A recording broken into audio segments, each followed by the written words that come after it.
आज हम स्टार्ट कर रहे हैं अपना लेक्चर 6। इसमें हम पढ़ेंगे रेपिटेशन स्ट्रक्चर, जिसका दूसरा नाम लूप है। ज़्यादा हम जो वर्ड यूज़ करेंगे रेपिटेशन स्ट्रक्चर के लिए वो होगा हमारे पास लूप।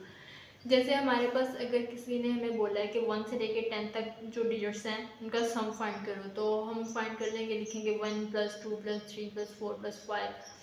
ठीक है, हम कैलकुलेटर पे से इजीली फाइंड कर सकते हैं। लेकिन अगर फिर हमारे पास नेक्स्ट क्वेश्चन आ जाए 1 से लेके 100 तक करो, तो ये थोड़ा मुश्किल है, लेकिन हम कर लेंगे। फिर अगर किसी ने बोल दिया 1 से लेके 1000 तक करो, तो हम सुबह से लेकर शाम तक लिखते ही रहेंगे क्या? नहीं। इसके लिए हम यूज़ करेंगे लूप्स। तो लूप्स जो है उसकी भी टाइप है। जैसे हमने पहले स्टेटमेंट्स पढ़ी हैं, इफ़ स्टेटमेंट थी, इफ़ एल्स थी। अब हम पढ़ रहे हैं व्हाइल लूप, पहले पढ़ेंगे।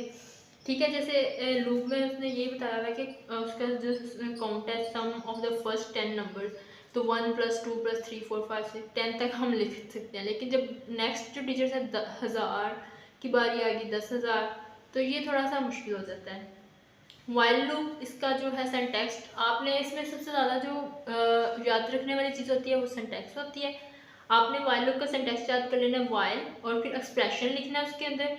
ठीक है, और देन आपने लिखना है स्टेटमेंट 1, स्टेटमेंट 2, जितनी भी स्टेटमेंट आपने लिखनी है। याद रहे कंडीशन के बाद भी सेमीकोलन नहीं लगा था, तो इधर एक्सप्रेशन के बाद भी सेमीकोलन जो है नहीं लगा होगा। ठीक है, जैसे इसका ये व्हाइल एक्सप्रेशन की जगह आपने लिख दिया नंबर जो है वो लेस देन इक्वल टू हो 1000 तक। ठीक है, और एक्शन जो है वो उसका सिंटैक्स में आ जाएगा हमारे पास। तो प्रोग्राम हम इसका फर्स्ट क्वेश्चन करते हैं। द प्रोग्राम लिखे इस तरह का कि calculate sum of the first 1000 integers, जो पहले 1000 जो इंटीजर्स हैं उनका वो सम फाइंड कर सके। Hashtag include #dot header file as it is main, ये बार बार बोलने की शायद ज़रूरत नहीं है। इंट सम, उसने कहा कि सम जो है और जो नंबर है ये दोनों इंटीजर है। इसकी डाटा टाइप उसने हमें बता दिया है, वाज़ेह कर दी है। सम जो है पहले हमारे पास 0 है और नंबर हमारे पास 1 है। और वाइल नंबर जो है इधर हमारे पास वो है number greater than equal to 100। चाहे पेरेंथेसिस लगाएं चाहे नहीं लगाएं, फिर ब्रेसेस लगानी है हमने लाजमी। Sum is equal to sum plus number, sum is equal to sum plus number. पहले नंबर का सम आ गया ना 1, ठीक है, नंबर हमारे पास 0 था, 1 है।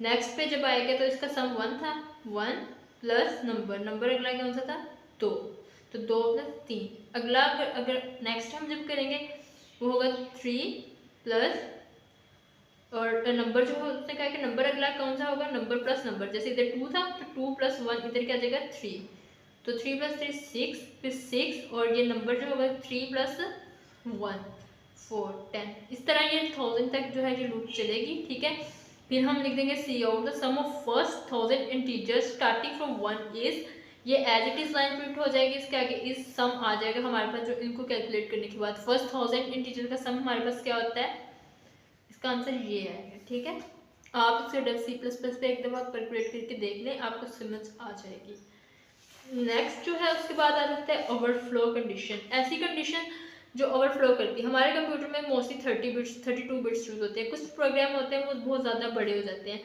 तो उन्हें जो कंट्रोल करने के लिए हम जो कंडीशन होती है वो ओवरफ्लो कंडीशन होती है। ठीक है, इसके लिए नेक्स्ट हम पढ़ेंगे वही हेडर फाइल में इंट सम नंबर और अपर लिमिट। ये वही पिछला प्रोग्राम है, लेकिन इसमें उसने ये बताया कि आप उन्हें नंबर तक बताया हुआ है, लेकिन अगर किसी ने 1000 तक, हमने पिछले में कैलकुलेट किया है, ज़रूरी नहीं किसी ने 1000 तक करना, किसी ने 700 तक भी करना हो सकता है, किसी ने इससे भी ज़्यादा 8000 भी करना हो सकता है। तो इसमें हम यूज़र से इनपुट लेंगे। सम हमारे पास वही 0 जैसे हमने पहले किया है, नंबर 1 आ गया। Please enter the upper limit. Upper limit add का मतलब है कि जहाँ तक आपने सम फाइंड करना है, जैसे हमने 1000 तक किया तो उसमें 1000 जो था वो हमारे पास अपर लिमिट था।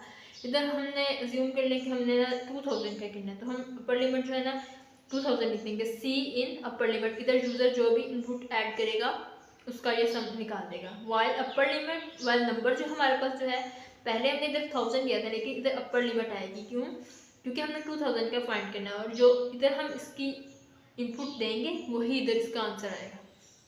फिर आ जाएगा if number modular 2 is equal to 0, जो सम होगा वो बराबर होगा सम प्लस नंबर के, और नंबर जो होगा वो number plus number. Number plus number इसके साथ समझ आ रही होगी, पहले 1 होगा, फिर जब नेक्स्ट पे आएगा तो वो 1 + 1 हो जाएगा, नेक्स्ट पे वो इसका आंसर 2 हो जाएगा ना, तो 2 + 1 हर दफ़ा एक एक नंबर इंक्रीज होता जाएगा। ठीक है, तो एक कंडीशन ये है कि अगर हम 2